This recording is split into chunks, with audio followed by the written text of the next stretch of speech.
As a martial artist, first and foremost, I'm not interested in Wing Chun, tradition, or style. I'm not interested in flashy acrobatics, winning tournaments, or what looks cool. I'm only interested in what works. What keeps you alive in real life and death fight situations? What is the most effective way to defeat one or many opponents with or without weapons? How is the human body best trained to become a master of self-defense? What techniques, drills, and concepts must become second nature to ensure proper reaction and adaptation during the chaos of real-life combat? How can any system or style cover the literally infinite potential dangers faced? With so many different martial arts from all over the world, how can one separate the wheat from the chaff and discern which is the most effective? 视频前的你，如果在男性持久力、勃起硬度等方面不满意，现在就加郭老师微信358163379，让郭老师帮助你持久坚挺。延时20到40分钟，补肾壮阳，延时助勃，增强夫妻性生活。28天彻底告别快男软男，做回自信的自己。记住微信358163379。And was specifically designed to defeat bigger, stronger, faster, and multiple opponents, with or without weapons, simultaneously. Most traditional martial arts, like Taekwondo, Karate, Capoeira, or others, are overly flashy and acrobatic, slaving to outdated and unusable forms, constantly drilling impractical techniques that are not effective on the street. The current trend of UFC, Ultimate Fighting Championship, MMA mixed martial arts, and grappling styles like jiu-jitsu, judo, and wrestling has many people convinced that the pinnacle of effective self-defense is one or a combination of these hard-form, one-on-one fighting styles. While these styles are indeed formidable and have proven themselves in the ring, consider, in real life, when faced with the necessity to fight, you often must defeat multiple attackers simultaneously. In UFC, MMA, and cage fights, as well as traditional martial arts tournaments, the fighting itself, and thus the bulk of your training, is geared towards one-on-one confrontations of 2 or 3 minute rounds. In real life, however, the average fight lasts a mere 9 seconds, and often includes multiple attackers. Thus, the dominance and perceived effectiveness of hard-form, grappling, UFC, MMA, etc., is only valid in one-on-one fights when you can afford to spend minutes rolling around on the ground with your opponent trying to get a limb lock or stranglehold. In a real fight with multiple attackers, while you're busy rolling around wrestling one guy on the ground, his buddies are all standing straight kicking the snot out of you. Those attackers are often bigger, stronger, and faster than you. These competition fights are always pre-arranged so to only match 2 fighters with comparable skills and attributes. This means that these fighters are always training to defeat their mirror image. In real-life scenarios, however, your opponents will often be bigger, stronger, and faster than you, and only the soft-form martial arts are specifically designed to combat this. Wing Chun is a combination hard and soft style which employs simultaneous attack and defense, yields to all incoming pressure, and diverts it away from your center line while simultaneously attacking the opponent's center line. This advantage allows even novice Wing Chun practitioners to defeat opponents twice their size, strength, and speed. Those attackers often have weapons. Another issue that every martial artist must consider is self-defense against weapons. In tournament fighting styles, the bulk of your training is devoted to one-on-one empty-hand combat. If any self-defense against weapons is taught, it is usually minimal, difficult to develop, and quite ineffective in real life. Wing Chun's movements and concepts, however, are so universally applicable to any fight situation that empty-hand practice, weapons practice, and empty versus weapons practice all utilize exactly the same training techniques. This means regardless of the fight situation, you are poised and prepared with muscle memory to react more effectively to any empty hand or weapon attack, because all of your training is universally applicable regardless of how many attackers, how strong they are, or which weapons they have. There are no rules, referees, or tap-outs. In all tournament fights, there are regulations, referees, points, tap-outs, or knockdown rules, but in real-life fighting there is no such thing. This means if your martial art caters to tournament fighting, as most do, then your training is not comprehensive, not utilizing every weapon available to you. For example, Taekwondo has no punches to the head or infighting techniques. Judo, Aikido, and wrestling have almost no striking whatsoever. Even UFC and most MMA fighters train with rules in mind, like no groin strikes, no eye gouges, no hair pulling, no biting, etc. This may seem insignificant, but consider that the two most vulnerable spots on the human body are the eyes and groin. This means that most tournament fighters are merely training for unrealistic sparring situations in which they cannot even attack their opponent's two most vulnerable targets. Wing Chun, on the other hand, is not a tournament style, and practitioners always train to attack their opponent's most vulnerable targets, like eyes, groin, throat, elbow, and knee joints. Most fighting styles, such as boxing, kickboxing, wrestling, karate, taekwondo, muay thai, capoeira, etc., rely on speed, strength, and vigor to overcome an opponent, so unfortunately as you grow older, your effectiveness in using the fighting system diminishes. Wing Chun, however, relies more on philosophy, sensitivity, intuition, and other internal factors, which you will continue to improve upon your entire life. Wing Chun is scientific, logical, and concept-based, so both your understanding and ability will only increase with age. This is why 80-plus-year-old grandmasters like Ip Chun, Jim Fung, and others can still defeat all their students and generate incredible internal energy. Real fighting is dirty, no-holds-barred, spontaneous, full-force, explosive aggression. In actual combat, there are no rules, no regulations, no referees, no traditions, no tap-outs, and no gloves. So any system which caters to and trains with rules, regulations, and traditions in mind is ultimately not preparing you for actual combat, but for unrealistic sparring situations. For example, the average UFC Ultimate Fighting Championship MMA mixed martial arts match lasts almost 9 grueling minutes. The average street fight, however, lasts a mere 9 seconds. Why the huge difference? Is it just because they're wearing boxing gloves? No. The fact of the matter is that tournament fighting and martial arts styles which cater to tournament fighting, such as MMA, boxing, kickboxing, Muay Thai, Taekwondo, karate, jiu-jitsu, judo, wrestling, etc., all have a huge list of highly effective techniques and vulnerable targets which are completely off limits. The reason they are prohibited is because they are too effective, will end the fight too quickly, and could severely injure, maim, or kill the opponent. In the interest of clean competitions and good sportsmanship, it makes sense that certain targets and techniques be prohibited from tournament fights. But what happens when rules and traditions start to dictate your martial training? Instead of always practicing the most effective techniques on the softest targets, you actually train less effective techniques on harder targets. How can repeatedly drilling less than optimum techniques at less than optimum targets make you an optimum fighter? As the saying goes, practice doesn't make perfect, only perfect practice makes perfect. In Western boxing, for instance, the extreme limitations are clear for everyone to see. You wear huge padded gloves, and almost every fighting technique imaginable is prohibited except punches to the torso and head. No kicks, no knees, no elbows, no headbutts, no groin strikes, no eye gouges, no grappling, no throws, just round after round of getting pounded by padded punches. Boxing is a perfect example of a fighting style with so many rules that its practical self-defense applications are very limited. It is clearly a sport and not a science of self-defense. Boxing's punches are undoubtedly second to none, but there is much more to effective self-defense than good punching. How does Western boxing prepare you to defeat an opponent carrying a knife?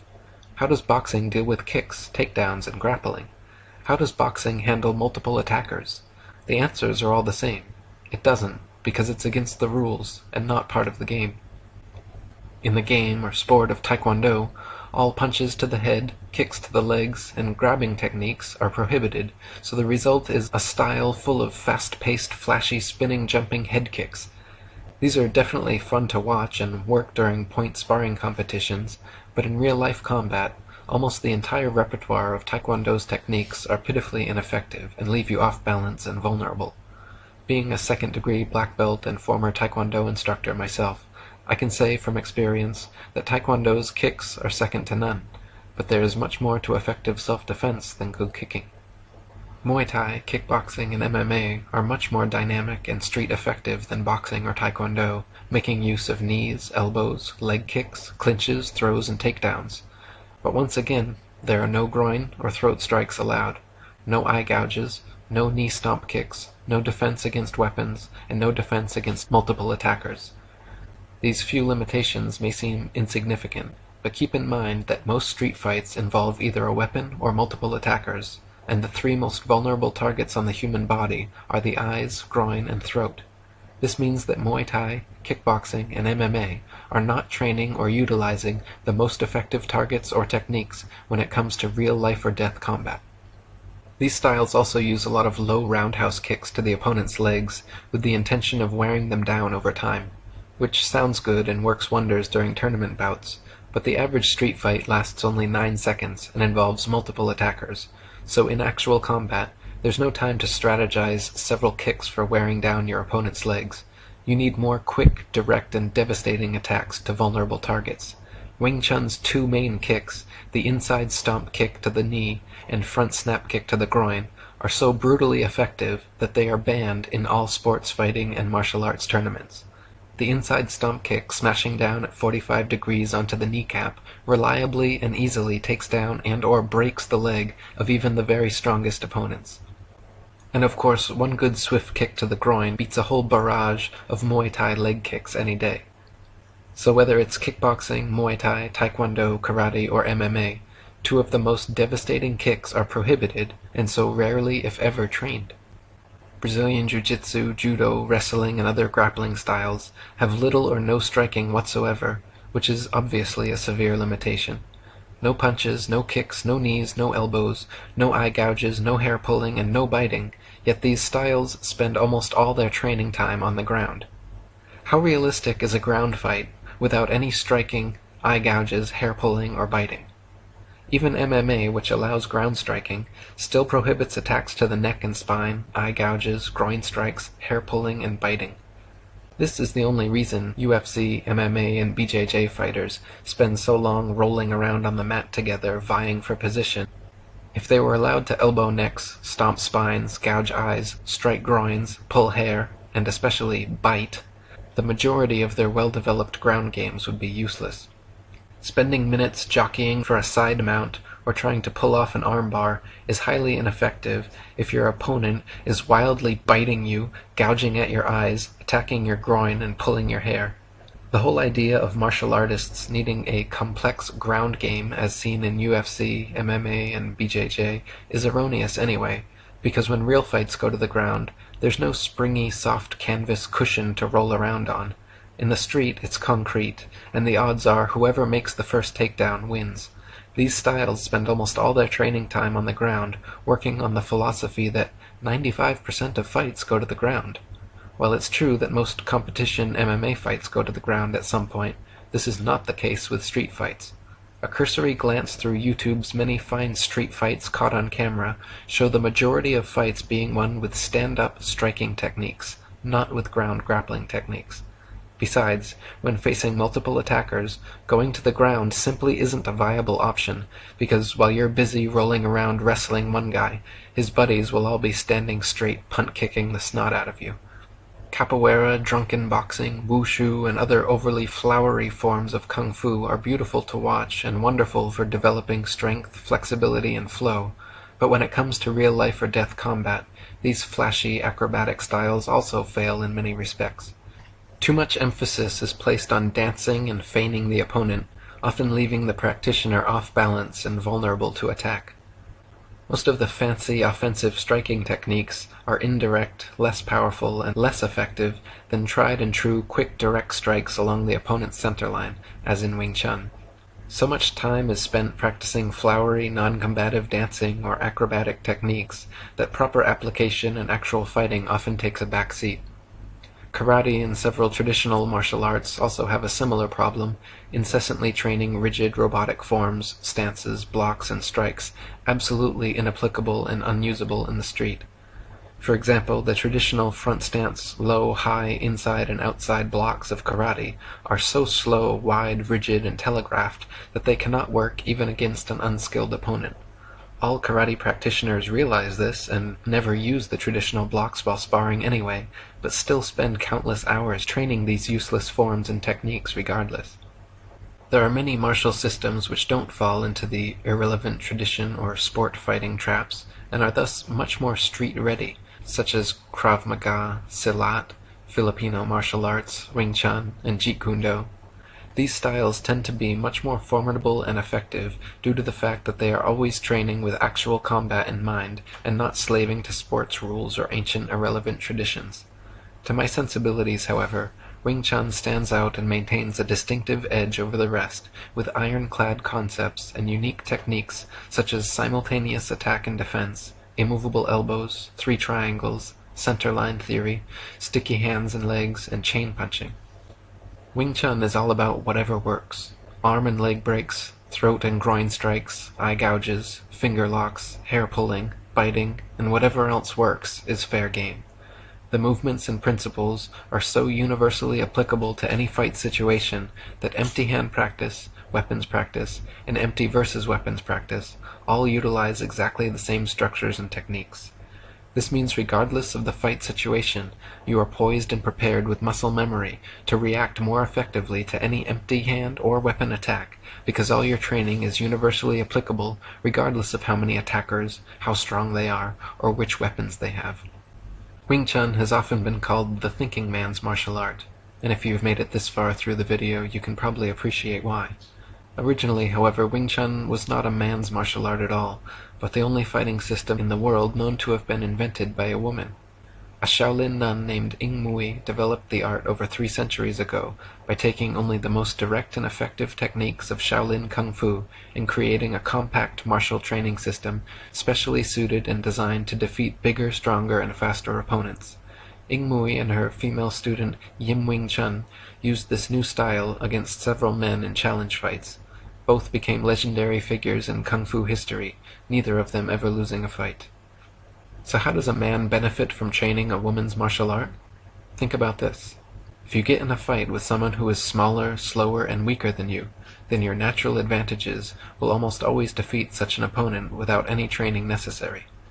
Therefore, if you are going to learn a self-defense style, shouldn't it specifically train you to defeat opponents who are bigger, stronger, and faster than you?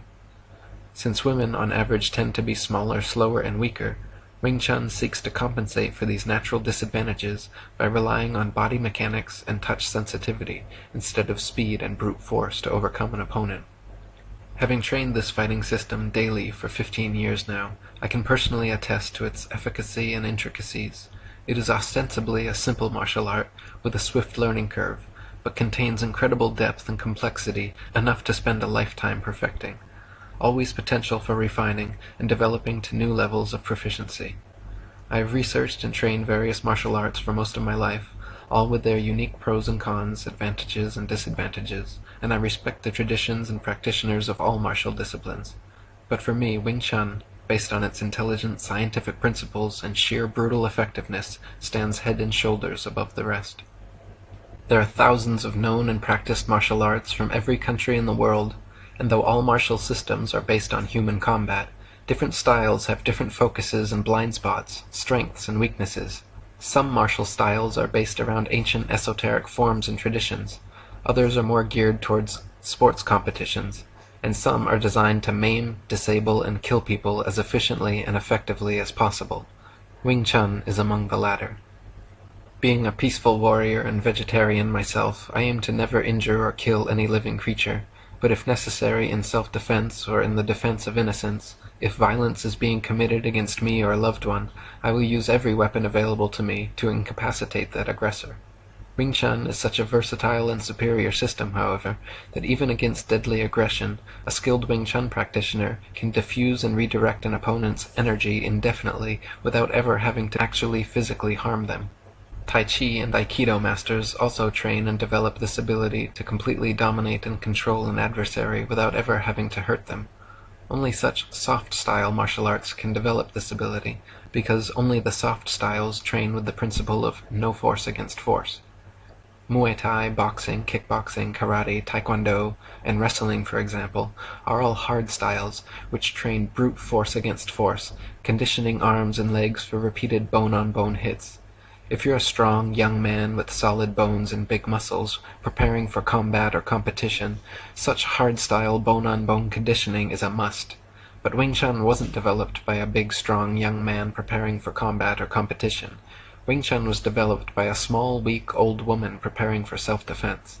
Ing Mui, a Shaolin nun on the run from the Manchu government, created Wing Chun as a system of self-defense that women or smaller, weaker, slower, older people could successfully use to defeat men or bigger, stronger, faster, younger adversaries. By allowing the aggressor to lead, the soft-style practitioner, like the woman in couples dancing, is completely receptive and responsive to the man's motions and movements, then mirrors him in real time. Through sensitivity training like Chi Sao, sticky hands, and Chi Gurk, sticky legs, Wing Chun practitioners develop the ability to receptively respond, redirect, and diffuse, or use the opponent's energy against them. By bridging and sticking to their limbs, we receive constant tactile information, allowing us to manipulate and stay ahead of attacks. Looking at human anatomy, Wing Chun notices that the eyes, throat, groin, and several of our other main vulnerable targets all rest along the body's center line. For this and many other reasons, we always attack and defend along the center, since both the opponent's and our most vulnerable targets are right there. Then we extend our longest weapons forward, like bilji, thrusting fingers, into the opponent's eyes, and knee stomp kicks into their lead leg. There is an axiom in geometry that states, the shortest distance between 2 points is a straight line. This is another reason Wing Chun practitioners always strike and defend straight ahead along the center. If the opponent initiates a circular attack like a roundhouse kick or hooking punch, we simply advance straight ahead with a mirrored straight attack which allows our strike to land first. This is known as economy of motion and is one of Wing Chun's main mathematical principles. Instead of blocking first, then hitting back, as in most martial arts, a Wing Chun man will simultaneously block and hit while the opponent is still mid-strike. This gives us the surprise factor and results in double the damage, because the opponent's forward energy is met head-on with our straightforward attack.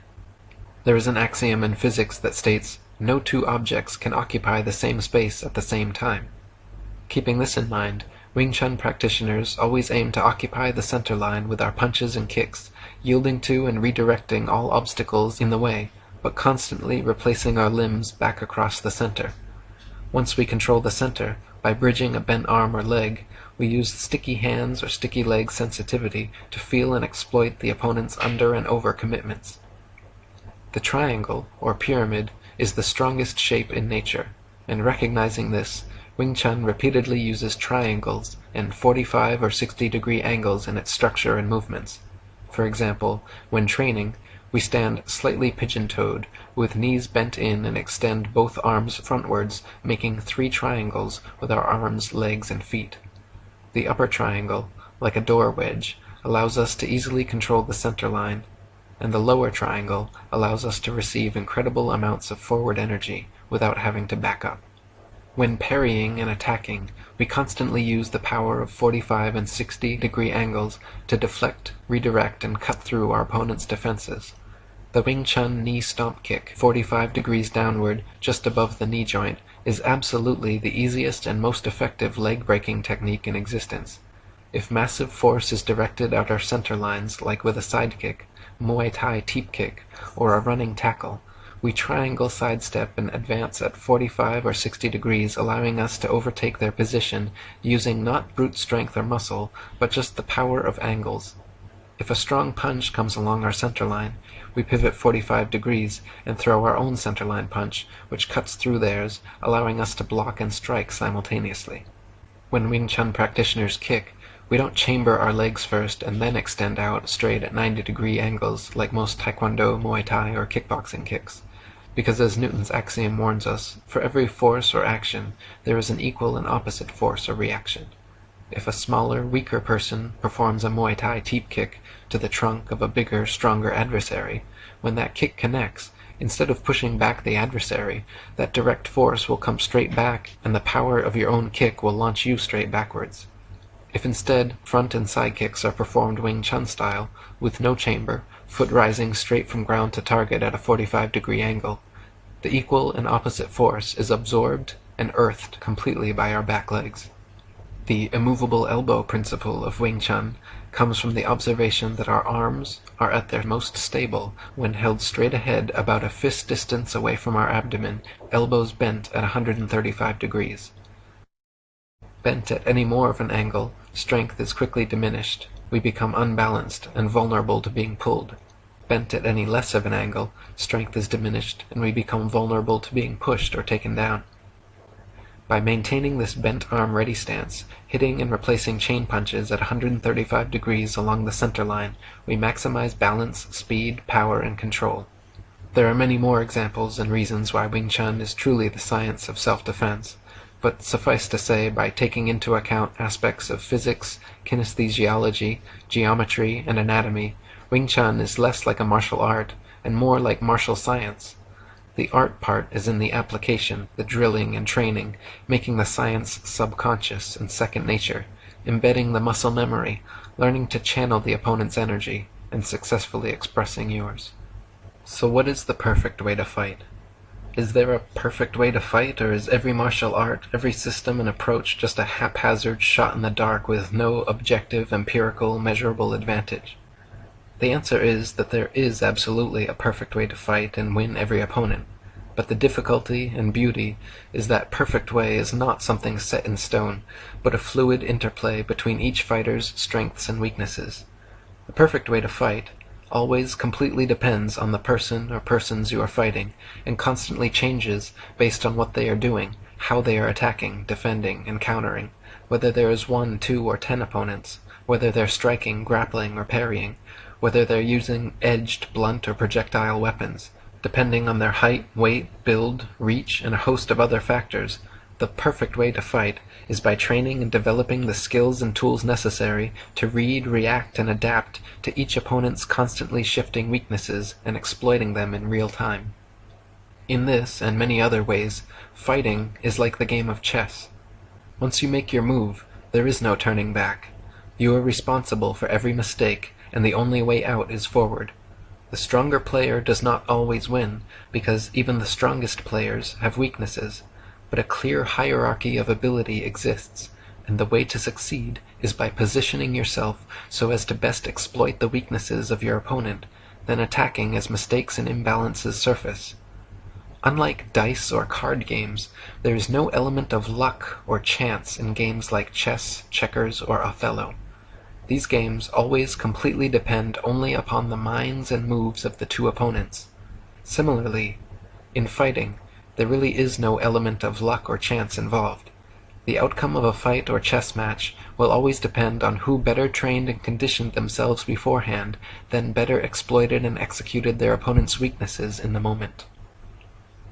The average chess player can only handle playing one opponent at a time, just like the average person could only handle fighting one opponent at a time.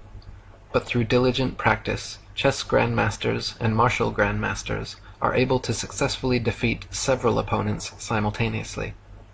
Bobby Fischer and Magnus Carlsen have been known to play and win up to 10 games against 10 different opponents simultaneously while blindfolded.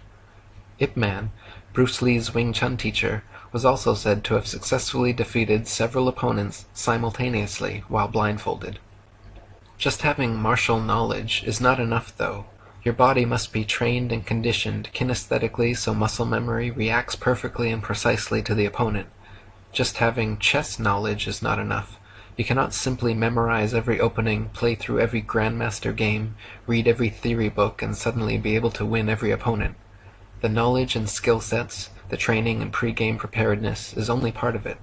The gamer or fighter must also have perfect mindfulness and presence in the moment to be able to use the knowledge and training, then adapt it in real time to suit the adversary in front of them. So there is a perfect way to fight, just like there is a perfect way to play chess, but it's not static and consistent.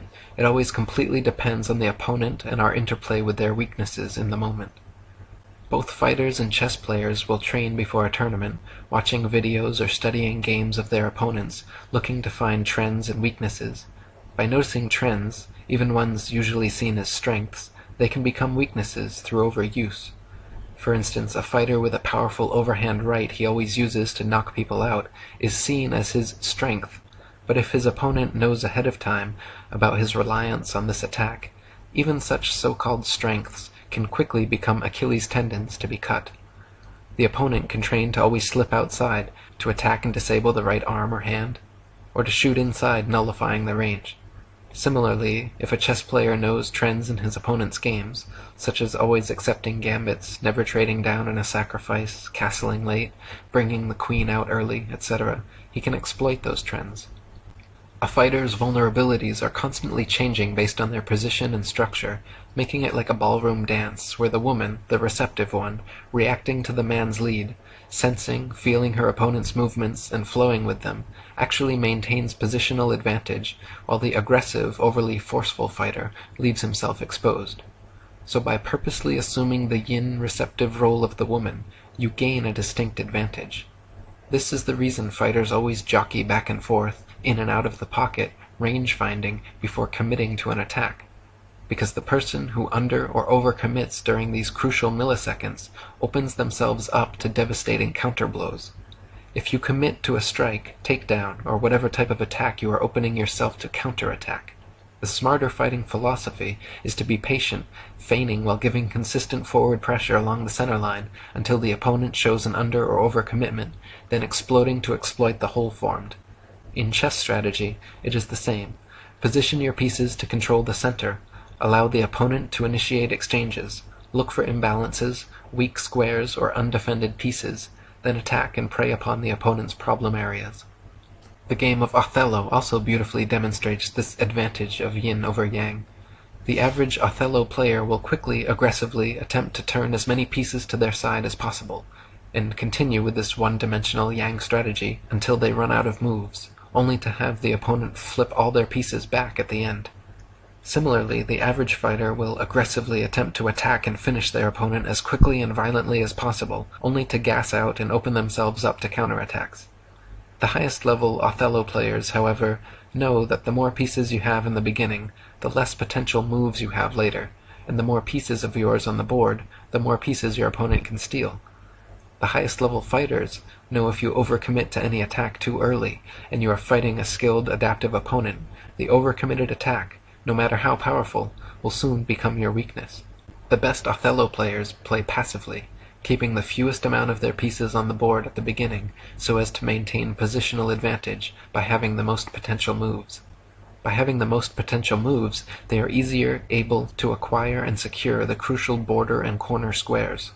Once a corner square has been acquired, you claim all pieces horizontal, vertical, and diagonal to that corner, and they cannot be turned back. Similarly, in fighting, the best fighters will not rush in and overcommit to some attack without first bridging along the center line, sensing and seeing how the opponent reacts, then exploiting any under or overcommitments in their reaction. Pinning your opponent against a wall, fence, car, or into a corner is also a highly advantageous move, difficult to reverse, just like claiming border and corner pieces in Othello. This is the esoteric advantage yin will always have over yang. Since yang seems weaker, its strength is deceptive. Like water, you must be fluid, receptive, adaptive, and flow around your opponent's obstacles, remaining calm, relaxed, and flexible, both mentally and physically, until the opponent's vulnerabilities present themselves. This is not to say that yang has no place, that women are better fighters, or anything of that sort. A moment of yang strength is ultimately what wins the fight, and men are in general far superior fighters to women. Some arts like Muay Thai, wrestling, or sumo, however, are overly yang, whereas others like Tai Chi, Wushu, and even many lineages of Wing Chun are far too yin, doing nothing but chi sao, sticky hands, and form work, never training, body conditioning, pad work, or sparring. This is just as much a deficiency as the over-aggressive, blunt-headed wrestler type, who simply looks to impose his will no matter how well he is defended or countered by his opponent. One of the main principles in Wing Chun is the center line concept, where fighters train to attack, defend, and dominate along the center line. In chess strategy, dominating and controlling the center is a key positional advantage during the opening. Where many average Wing Chun practitioners and many average chess players fall short is when they don't train to switch it up during the middle and endgame. Many traditional Wing Chun schools train only straight-line attacks and only ever attack along the center line. For instance, they will always enter with the same straight chain punch, push kick flurry, and no matter how well the opponent defends, circles outside, and counters, they still keep steamrolling impotently forward, becoming an increasingly easier target to pick apart. In chess, the opponent's king begins in the center, but as the game progresses, due to castling or other moves, the king will often be situated at either end and not in the center. Once your opponent castles, it becomes obvious whether a kingside, queenside, or central attack will best suit the game, and the adept player must adapt in real time. Similarly, an adept Wing Chun practitioner must always bridge, make contact with the opponent along the center line, but then, depending on what they do next when bridged, other curved or non-centerline attacks may become much better suited than the straight centerline approach. In the entry into the pocket during a fight, just like in entry during the opening of a chess game, it has been proven that dominating and controlling the centerline is key. You will never see a chess grandmaster doing a rook's pawn opening, and you will never see a Wing Chun grandmaster doing a curved or non-centerline entry. To do a rook's pawn opening, or to enter the pocket with a curved attack, is to offer up the crucial advantage of direct centerline control to your opponent for free. If you're playing or fighting an amateur, you may recover from such a blunder, but against a formidable opponent you will not, and find that giving away the centerline is a consistently losing strategy. In chess, this has been proven beyond any reasonable doubt, though in martial philosophy the crucial importance of centerline control and straight attack entries has not yet gained popular approval or understanding outside of Wing Chun. The basic idea of straight line entries and centerline control is that the most efficient path between 2 points is a straight line. If you throw a right jab while your opponent throws a right hook, your jab will land first. The blow surprises and decreases the power of your opponent's strike, and the position of your jab effectively blocks the incoming hook. In the case of a kick, imagine a curved Muay Thai roundhouse kick or a Taekwondo spinning kick versus a straight Wing Chun stomp kick, snap kick, or side kick.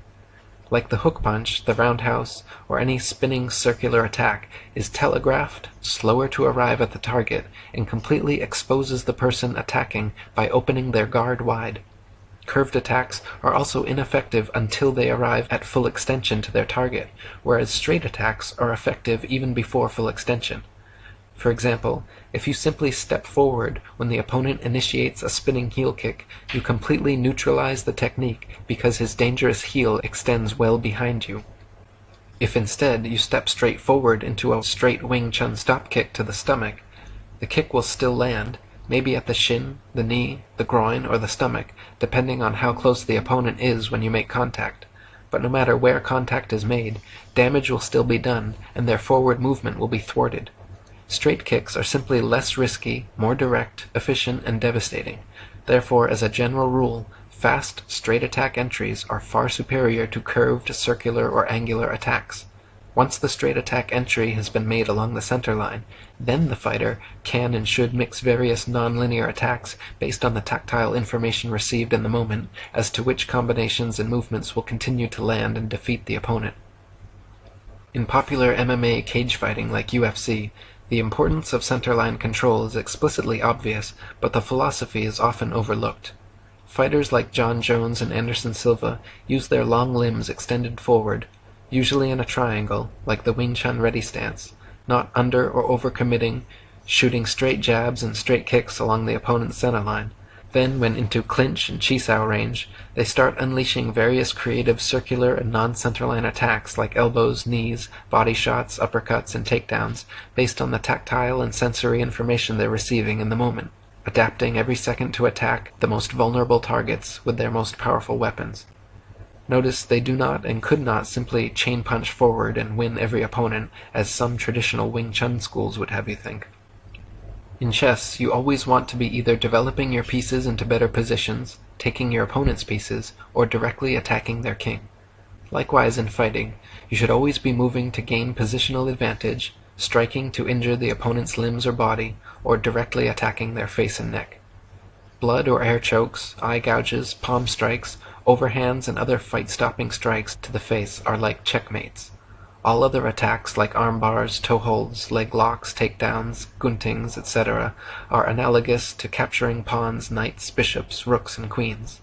Bobby Fischer said of chess, "Tactics flow from a superior position." In Brazilian Jiu-Jitsu they say, "Position before submission," meaning it is important to acquire and maintain the correct body position and defensive structure before attempting the finishing offensive submission. If you rush into a submission hold without first securing the necessary and advantageous position, it is likely that the opponent will escape, sweep, and turn the tables on your weak attempt. The skilled grappler will instead first secure a good full side, back mount, or guard, then and only then attempt any submissions. Likewise, in chess, the average player might bring their queen out early and try any number of 1- or 2-piece fast mates, but these will never work against a seasoned player, and will only leave you with inferior positioning going into the mid-game. In chess, one popular strategy, known as a gambit, is offering a piece as a sacrifice in order to attain better position. In fighting, various gambits are also used constantly and effectively. For example, feigning when establishing a jab, and straight kicks in and out of the pocket, mixing fully extended power shots with lackadaisical or abrupt, stinted shots, like a gambit, helps to gain control of the center, lures the opponent into a false sense of security, and if they accept the sacrifice, i.e. block the feign or not block actual strikes because of good feigning, it puts them in a much more precarious position. Another example of a fighting gambit is the Wing Chun Chum Kyu, or bridge seeking. Wing Chun hands like Man Sao, asking hands, extend out along the center line in a tentative manner, like an insect's antennae, looking to bridge with the opponent's limbs so our sticky hand sensitivity can then manipulate their structure by maintaining perpetual flowing contact and defense. The asking hand antenna are offered up like pawn gambits to lure the opponent into playing into our web of sticky hands training. Another key tactic in chess is using pieces in combination to attack. Trying to checkmate your opponent using a single piece, even your strongest piece, the queen, is futile. She cannot capture the opponent's king by herself, and must be aided by at least one other piece, from your army or theirs, to prevent his escape. Similarly, in fighting, one-trick ponies or one-hit wonders are easily defeated. Fighters who fail to attack in combination, or rely solely on one preferred technique, become transparent and impotent. Wing Chun Kung Fu boasts having the fastest combination punches in the world, known as the chain punch, with many practitioners clocked at an amazing 10 punches per second. One standard Wing Chun attack combines the repeated 1-2-1-2 chain punch with a forward thrusting stomp or snap kick 3-4-3-4 to the opponent's knees and groin, so at any moment you have 3 weapons, 2 arms and a leg, attacking the vulnerable face, groin, and knees in a rapid-fire combination. And since they are all straight centerline attacks, your 3 offensive weapons all double as defensive barriers, effectively blocking many standard counter-strikes in the process. Wing Chun also has a concept called the 3 gates, which is very similar to chess. The idea is that your head and neck is the king, and your arms extended forward in the Wing Chun triangle ready stance comprises the 3 gates of your castle. The first gate is the hinge of your wrists, the second gate the hinge of your elbows, and the third gate is your back Wu-Sao guard hand resting at your chin. The first wrist gate is purposely left wide open to bait the opponent like a Trojan horse.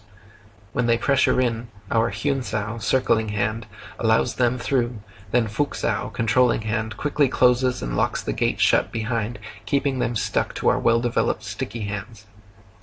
The second gate is solid and always remains shut, known as the Wing Chun immovable elbow.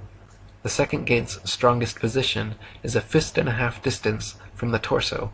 When pressure is placed upon the second gate, we will sooner give up footwork position than allow the immovable elbow gate to collapse. If the opponent manages to get behind or outside our elbow, the third gate, guard hand, must quickly perform Lap-Sao, or pulling hand, bringing the opponent back out to the first gate. In chess, the first gate often offered as gambits or sacrifices in order to gain position are the pawns. The second gate, used to pressure in, are the knights, bishops, and rooks. The third gate, just before reaching the king, is the queen. And both in Wing Chun and chess, if you bring the queen, Wu-Sao hand, forward too quickly, it can spell disaster. For example, in the popular Wing Chun Bong-Sao Lap-Sao drill, Students are taught to always defend only with the lead arm, leaving the wusao guard hand back by the chin, bringing it forward only if and when the second gate has been passed. In chess strategy, students are taught always to develop the minor pieces onto strong outposts before bringing the queen forward. If the queen comes out too early, she can be chased around the board, giving the opponent positional advantage, and ultimately could be cornered and captured. Likewise, if the wusao hand comes forward to block or lapsao too early, it can be passed by a skilled opponent, and they will have direct, unfettered access to your head, your king. So what is the perfect way to train so as to fight perfect chess in the moment? How can one best train to read, react, and adapt to each opponent's constantly shifting weaknesses and exploit them in real time? First and foremost, you must condition your mind and body in a multitude of ways to prepare for the final moment of confrontation. Like a good chess student must play thousands of games, memorize thousands of openings and variations, play through thousands of grandmaster games, and solve thousands of chess problems before they can compete. You also must do thousands of punches, kicks, elbows, knees, locks, takedowns, chokes, breaks, submissions, and escapes. You must learn proper form, structure, movement, technique, and philosophy. Practice sparring, grappling, shadowboxing, chisao, and chigurk. Use punching bags, focus pads, wall bags, and wooden dummies, working always to increase speed, power, accuracy, technique, and non-telegraphy. Your ligaments, tendons, muscles, and skin must become flexible, strong, loose, and relaxed. The nerve endings on your shins and arms must become numb. Your wrists must become laterally strong, your knuckles calloused, your abdominals and other muscles tough and hard. Your mind must be still and responsive, your body completely relaxed before and after every strike. You should even practice deep abdominal breathing and short, exasperated breathing to improve stamina, control heart rate and adrenaline release, increase the time you can be choked, and decrease the chance of having the wind knocked out of you. Then when the time comes to fight, your mind should be empty and completely present. Any strategy or tactics consciously employed will be overcommitted, unreceptive, and non-adaptive, so you must completely rely on subconscious instinct and muscle memory. Your eyes should be trained on the opponent's sternum, so peripheral vision can fully watch all their limbs. Your stance should remain fluid and light, constantly moving, but able to solidify and immediately plant roots if the opponent shoots. Your guard should be relaxed and moving slightly, just enough to distract and feign, but not enough to open yourself up. Bobby Fischer, the most renowned chess player of all time, said, "Chess is a matter of delicate judgment, knowing when to punch and how to duck. It is war over the board. The object is to crush the opponent's mind. Concentrate on material gains. Whatever your opponent gives, you take, unless you see good reason not to. Your body has to be in top condition. Your chess deteriorates as your body dies. You can't separate body from mind. You have to have the fighting spirit." And perhaps the most famous Wing Chun practitioner ever, Bruce Lee, said it best. "Empty your mind. Be formless, shapeless, like water." Now you put water into a cup, it becomes the cup. You put water into a bottle, it becomes the bottle. You put it in a teapot, it becomes the teapot. Now water can flow, or it can crash. Be water, my friend. We also need to be healthy. And that's what I love about what you do, Eric. Not only are you into knowledge and exposing truth in the global elite, but you're also into exposing health. And you're big into martial arts. Can you tell us a little bit about the martial art of Wing Chun, and can you explain what this is to the audience? Sure. Yeah, Wing Chun is a Chinese martial art invented by a Shaolin nun, by a woman. And the idea is to use the opponent's energy against them so that a woman can defend herself against bigger, stronger, faster opponents. And to develop the ability to use someone's energy against them, you have to develop a level of sensitivity to pressure and what to do with the pressure to a super high degree. So the second a takedown comes, or the second a punch or a kick or whatever comes at you, we learn to bridge it. They call bridging is when you touch one of your limbs to the opponent's attacking limb, and then from there you direct it off your center line. Your most vulnerable targets, your eyes, nose, chin, solar plexus, groin, everything are right along the center line. So it's important for you, as well as your center of balance is right along your central line, so it's important for any pressure that comes in, whatever it be, whether it's punch, kick, takedown, etc., for you to meet it and then direct it off of your center line so that you won't be pulled off balance or be struck in a vulnerable area. So we use a drill called sticky hands, chi sao, to improve this sensitivity, and it becomes like so what sticky hands is they call it sticky hands because once you make the bridge, once somebody's thrown the first punch or whatever it is, you bridge it by meeting it with your limb, and then you yield to their force. So if they overcommit to their hooking punch or whatever, you meet it, and then you allow it to continue through, and you'd pull their arm and continue them and force them to completely overcommit to their motion and throw them off balance. And so when you start practicing this, two Wing Chun practitioners quickly learn not to over or under commit to any motion, because any overcommitment is quickly exploited and results in a takedown or, death.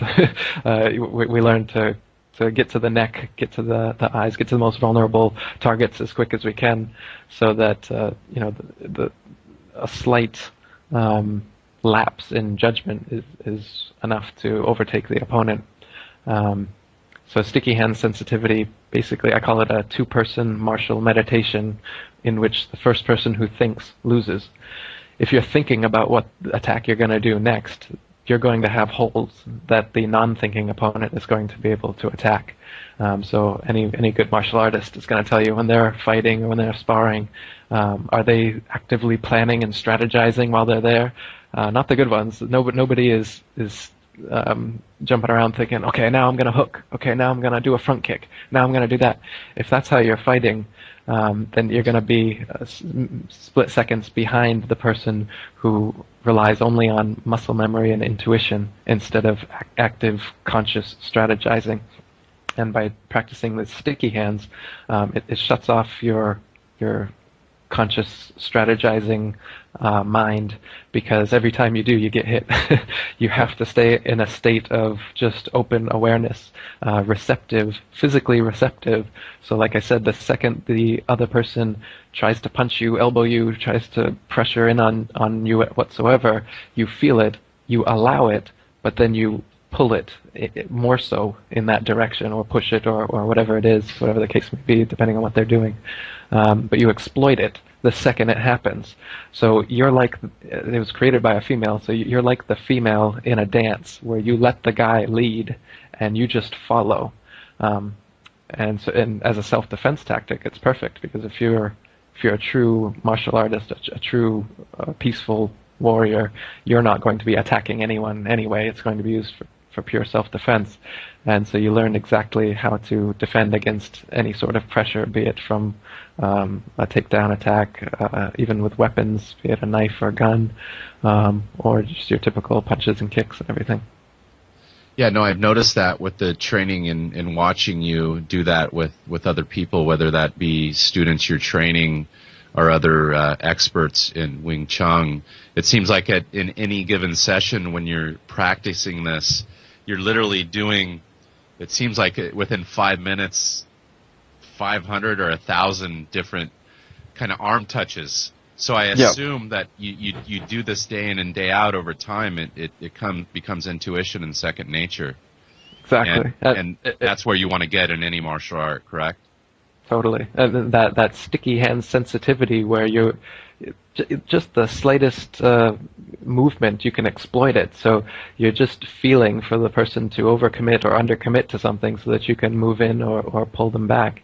And eventually you get to a point where you don't even have to have a bridge anymore. You don't have to make contact, and you can already respond based on what they're starting to do. So as everyone's got their fighting stance and their footwork, and you've got those moments when you're in and out of the pocket before you've made contact, eventually a high-level Chi Sao or Wing Chun practitioner is able to use that kind of sensitivity at a distance, so that when the first attack comes in, you're already manipulating it before you've even made contact. You're already moving your arms in such a way to make your next attack in their soon-to-be open hole before the hole is even opened, if that makes sense. No, it does make sense. And this, when you talk like that, it reminds me of one of the best martial artists of all time, which would be Bruce Lee. Was he also a Wing Chun practitioner? Yeah, the first martial art he practiced for 6 years as a child under Yip Man was Wing Chun. People might have seen that movie called Ip Man. That's a great movie, and the fighting in it is very true to the Wing Chun style. Highly recommend anybody watching that. IPMAN. That was Bruce Lee's Wing Chun teacher, actually. And Bruce Lee's martial art that he created, Jeet Kune Do, he even said that Jeet Kune Do was 50% Wing Chun and 50% everything else.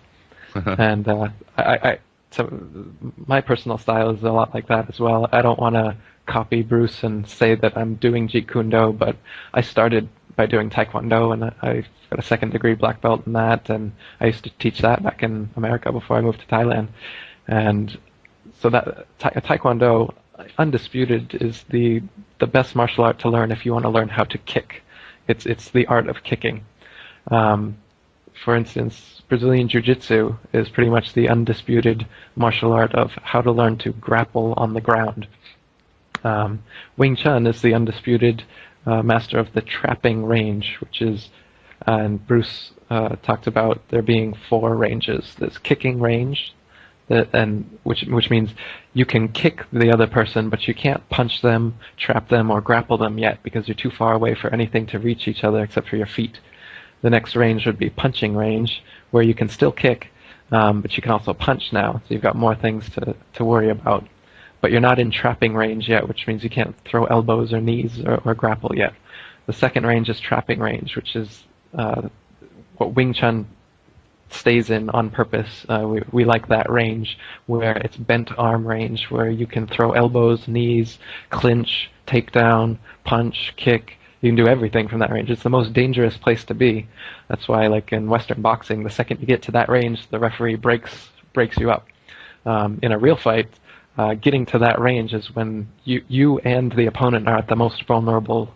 And so when you train sticky hands, you become pretty much, you create an impenetrable wall around yourself, so that most vulnerable area becomes not so vulnerable to you, and you're going to dominate as long as you can keep the fight in that range. And so that's what Wing Chun people try to do, just like a wrestler or BJJ guy tries to go to the first range, range 1. They want to keep it there, and as long as they can keep it in that range, they have the advantage. And back when I did Taekwondo, I'm always trying to keep people at kicking range only, because that's all we ever practice. And as long as it's at kicking range, I had the advantage.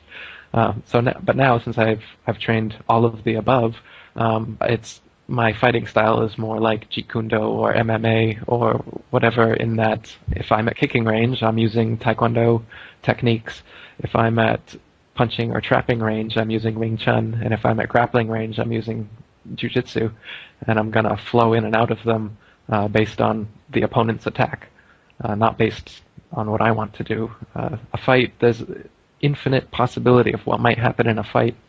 And you have to be prepared to deal with whatever's going to happen. You never know if he's going to pick up a bottle, if he's going to do a running jump kick, or takedown. You never know what's going to happen. And if you're planning and always strategizing, okay, I'm going to do this, and I'm going to take down, and then I'm going to do this, you're going to fall out of the moment, out of the infinite possibility of the moment, and you're going to fall into trying to make it the way you want it to be. And that might happen if you are a better fighter or you're stronger or faster. You could make that happen. But this Wing Chun was invented by a woman, and I think the philosophy of this, if you're going to learn a martial art, it should work against bigger, stronger, faster people. And if you're already bigger, stronger, faster than the person you're fighting, you don't need a martial art to overcome them. You're going to win anyway. So if you are going to learn a martial art, it should be in this receptive style like Wing Chun or Jiu-Jitsu or there's several other martial arts that are in this kind of receptive mode where you're not just completely imposing your will and your game plan at all times, but rather you're accepting what is in the moment and making it work for you. Instead of making your own moment, you make whatever is in the moment work for you. If that makes sense. No, it makes perfect sense, Eric. And I agree with you that self-defense martial arts is really what most of us are looking for out there. I'm a practitioner of Hapkido, which is a Korean form of self-defense. So I'm real familiar with what you're talking about here. It deals with a lot of, kicks and punches, but a lot of joint locks, and it kind of goes over the whole gamut. And then I've noticed, we also teach Taekwondo in my dojang, and when I'm fighting someone that's in Taekwondo, and I have a little of a boxing background before I got into Hapkido, so I'm more of a boxer. But I throw a little bit of it, all of it in, and that's what our master teaches us. He's, 5th degree black belt in Hapkido, 5th degree black belt in Judo, so he has various arts, and he's a big believer in everything that you're saying, that you have to learn the different styles, even though you might get a black belt, whether that be in Taekwondo or Hapkido or Wing Chun. You got to learn some of those other styles to be the more effective fighter and to essentially defend yourself better in a street fight if anything was to happen on the street. So I definitely agree with you. And to people out there listening, check out Eric. You have a website for this completely dedicated. Can you give that out to the audience, Eric? Yeah, it's BangkokWingChun.com. WingChun, Wing Chun. Yeah, what I love about that website, to the audience out there, is there's a ton of videos that Eric does for free and he puts out there where he's in, Thailand with his students, whether that be on the grass somewhere or in the studio, and he's showing you guys right there on these videos how it's done. So I definitely recommend that people that are looking into martial arts, that they look into some type of self-defense such as Wing Chun. The martial arts, it definitely, I feel it helps you round out yourself and be more balanced. So, here we are, yourself, Eric, there in Thailand, you're a big truth seeker, seeking knowledge and writing books. It helps balance us out with our health and our bodies, because as we're doing this martial arts and learning them and putting our bodies into these weird positions, we also want to take care of our health, and the food we put into our bodies, you notice that, makes a big difference. Whether you're learning or seeking knowledge, the energy you have to do that, or whether you're doing martial arts, that plays a big part of that. I again commend you on what you're doing out there, Eric. You're also leaving this world a more beautiful place by sharing your knowledge with everybody out there, regardless of, not making any money and being attacked by Freemasons here in the United States. You're not leaving us. You're still a brother who has left our country, who's just living there in Thailand. But to you, we're all a family. And I appreciate you sharing your knowledge with us here on Gnostic Warrior and also with the world. And please keep up the great work, brother. And I hope to talk to you again in the near future. Excellent. Yeah, I had a great time. It was good talking to you. I really dig your energy. I appreciate you giving me the opportunity to talk, and I hope we will be able to talk again sometime in the future. Thanks, man. Thank you. Take care, bro. All right, dude.